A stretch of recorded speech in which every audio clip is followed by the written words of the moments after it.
Es el turno del doctor René Arturo Xícara. Voy a leer su semblanza. Doctor en investigación en educación por el Centro Universitario de Occidente y la Universidad de San Carlos de Guatemala. Maestro en antropólogo social por el Centro Universitario de Occidente y la Universidad de San Carlos de Guatemala. Licenciado en economía por el Centro Universitario de Occidente y la Universidad de San Carlos de Guatemala. Es docente universitario en la División de Ciencias Económicas, SUNOC-USAC, docente en la Universidad Rafael Andívar de Quetzaltenango, docente en la Universidad Mariano Galvez de Guatemala, sede Quetzaltenango, y ha tenido participaciones en el Congreso Mundial de Economistas sobre Problemas del Desarrollo en La Habana, Cuba, en 2009. También ha presentado ponencias en coloquios internacionales sobre pensamiento complejo, como en Guadalajara, Jalisco, México, el 11 y 12 de noviembre del 2019. También ha presentado en el primer Congreso Transdisciplinario de Ciencias Antropológicas del 4 al 6 de septiembre de 2024 en Coordinación Nacional de Antropología y la Facultad de Filosofía y Letras de la UNAM en la Ciudad de México. El nombre de su ponencia es La entropía en las sociedades atrapadas por la corrupción.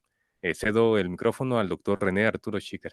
Muy buenas tardes a todos los ponentes, a los organizadores. Para mí es un gusto estar participando acá en este coloquio internacional. Eh, el tema es un poquito como su nombre lo dice, ¿verdad? La entropía. La entropía es parte del pensamiento complejo que manejó Edgar Morin. Entonces, como decía, eh, la entropía es una parte que maneja Edgar Morin en el pensamiento complejo. Y entonces aquí nos habla de que la entropía es una parte de lo que Edgar Morin interpreta lo que es la complejidad y el pensamiento complejo.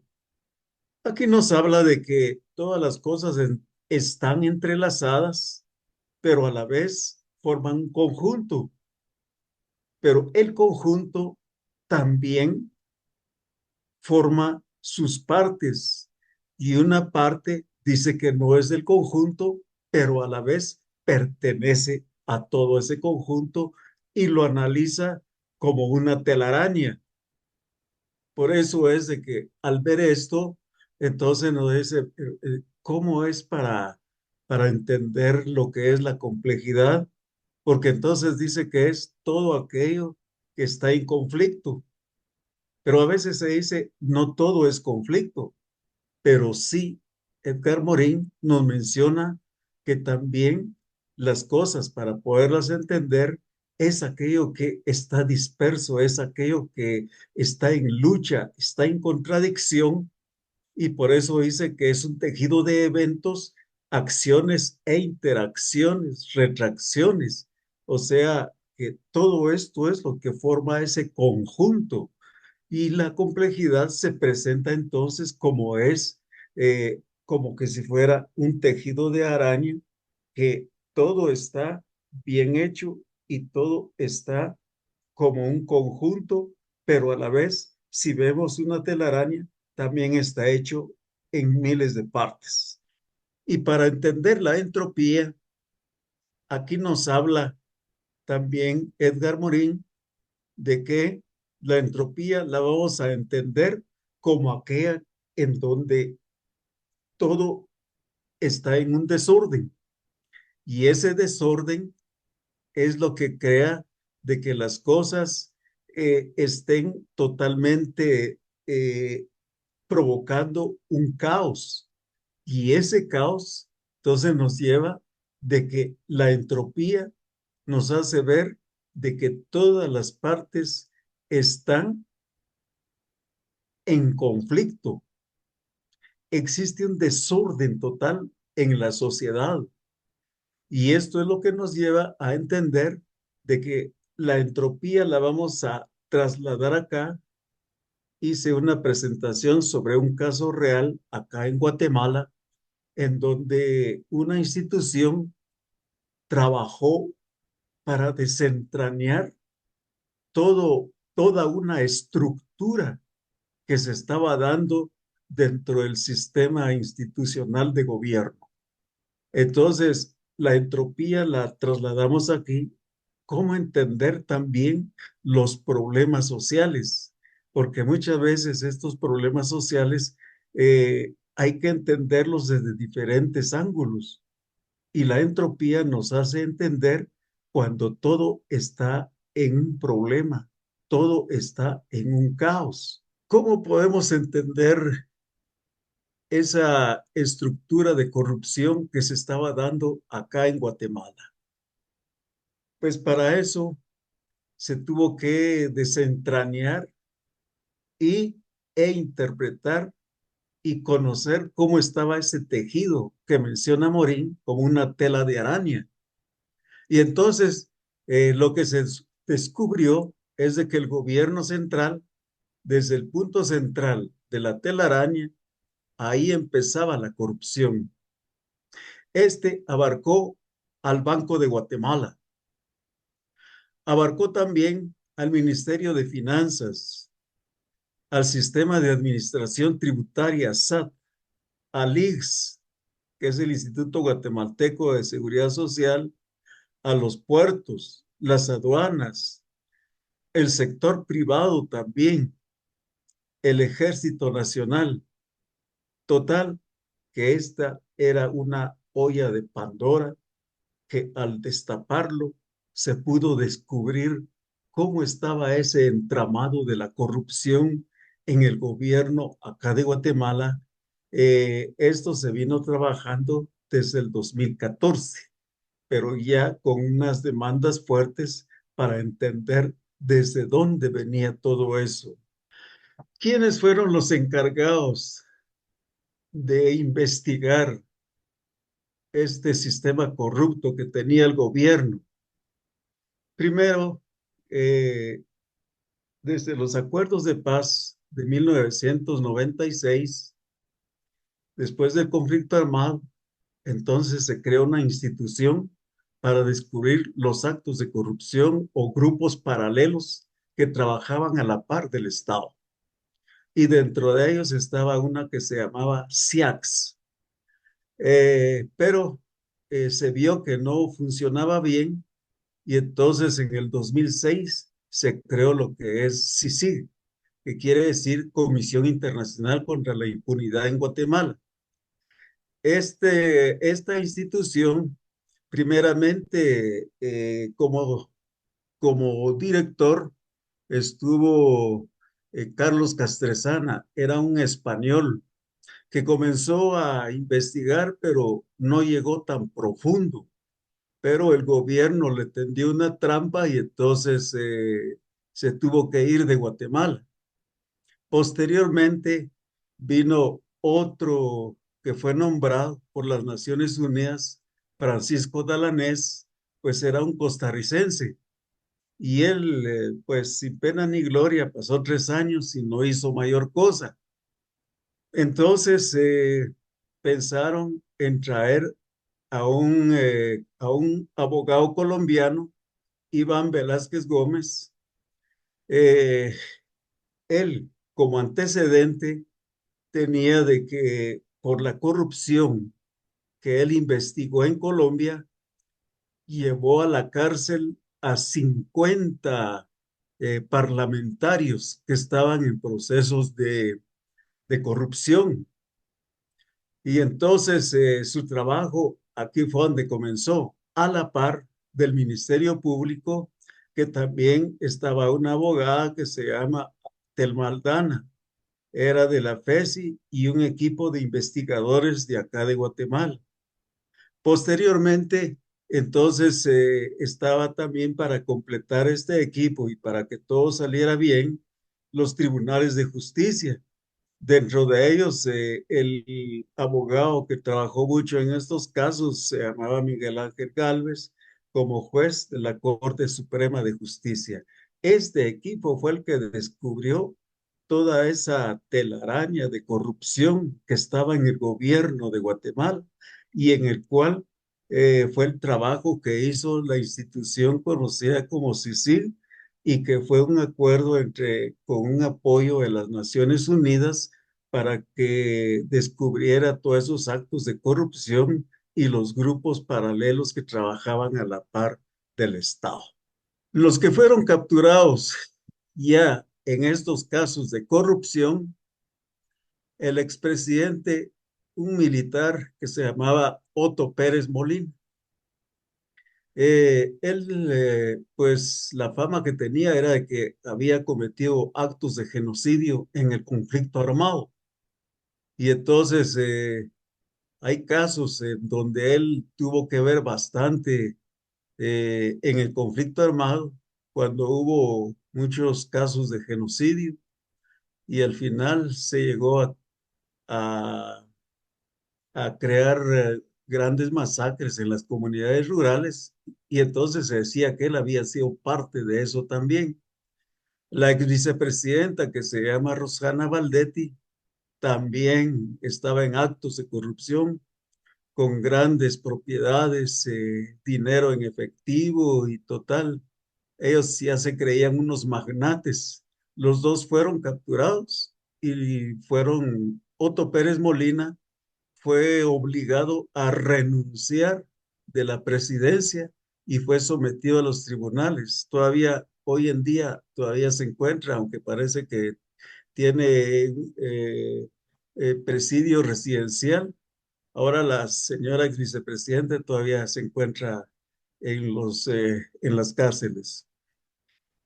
Dentro de todo este complejo que se estaba dando, también el presidente del Banco de Guatemala, la superintendencia, el superintendente de administración tributaria también se lo llevaron a la cárcel, el presidente del INSS, los directores de aduanas, algunos exministros de Estado, las cámaras empresariales.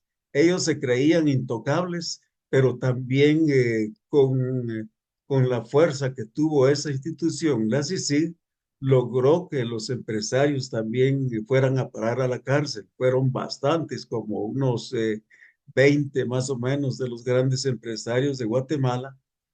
Y por último, también muchos militares fueron juzgados porque también estuvieron en este sistema corrupto y a la vez el que era ministro de la Defensa fue a parar a la cárcel también y todos fueron acusados por corrupción y genocidio que cometieron durante el conflicto armado también. Los que se estaban refugiando en los tribunales los llevaron para que fueran juzgados por los actos de genocidio durante el conflicto armado. La necesidad de la negentropía. Con todo lo que había sucedido acá en Guatemala, de ver que todas las instituciones del Estado estaban copados totalmente por la corrupción, entonces lo que se necesitaba era que, como otra vez, reconstruir el Estado, porque si las principales autoridades del país estaban dentro de esto, hasta el último empleado también, inclusive se recuerda a algunos que trabajaban en puestos claves en las aduanas que no tenían ningún cargo directivo o que fueran gerentes, fueron a parar a la cárcel también. O sea, todo esto era un entramado que tenían estos señores. Entonces, el trabajo de la CICIG fue un trabajo de negentropía. Y la negentropía es aquella que corrige, es aquella que ordena después de la entropía. Y esto es lo que nos hace ver. Y entonces lo que hizo fue desenmascarar a todos los corruptos. Y entonces, eh, pues la institución tuvo una credibilidad dentro de la población. El apoyo que recibió la CICIG de parte de la población fue hacer grandes manifestaciones en todo el país, hasta pedir la renuncia de las autoridades. Esto hizo para que entonces la CICIG se sintiera fortalecida para seguir combatiendo con la corrupción. Y entonces lo que se pensaba era de que todo quedara otra vez en equilibrio, que todo quedara ordenado para que no se dieran estos casos de corrupción.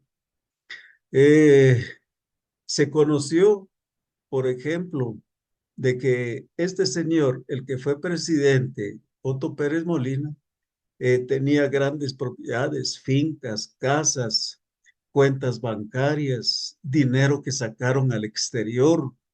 Lo mismo la señora con edificios. Eh, entonces, inclusive a un abogado que la estaba defendiendo, ya cuando se estaba quedando sin dinero, le dio un edificio para poderle pagar sus honorarios. O sea, ellos se bañaron en dinero totalmente, pero algo importante fue que este dinero nunca regresó. O sea que el dinero se perdió. Ellos solo las propiedades recuperaron y les aplicaron lo que se conoce como extinción de dominio. Y esta es de que le vuelven a quitar las propiedades y estas regresan al Estado. Entonces, lo que hizo la CICIG fue otra vez reconstruir todo lo que había pasado. Para lograr esto, los expedientes que presentaron fueron 40,000 expedientes de todo este proceso corrupto que se dio en Guatemala y en el cual se vieron involucrados todo el gobierno total, el gobierno completo. Y por eso la negentropía la debemos entender como aquello que ya deja las cosas en orden. Lo que vemos aquí al relacionar la corrupción y la ética, la falta de ética es igual a la corrupción y la corrupción es igual al caos. Entonces, la ética nos hace ver, pensar, analizar, criticar lo bueno y lo malo. Después de todo lo que hizo la CICIG, el Ministerio Público, los tribunales, pues todos los culpables se fueron a la cárcel. Algo importante puede que después de que pasó todo eso, hubieron elecciones, vino otro presidente que se llamaba Jimmy Morales.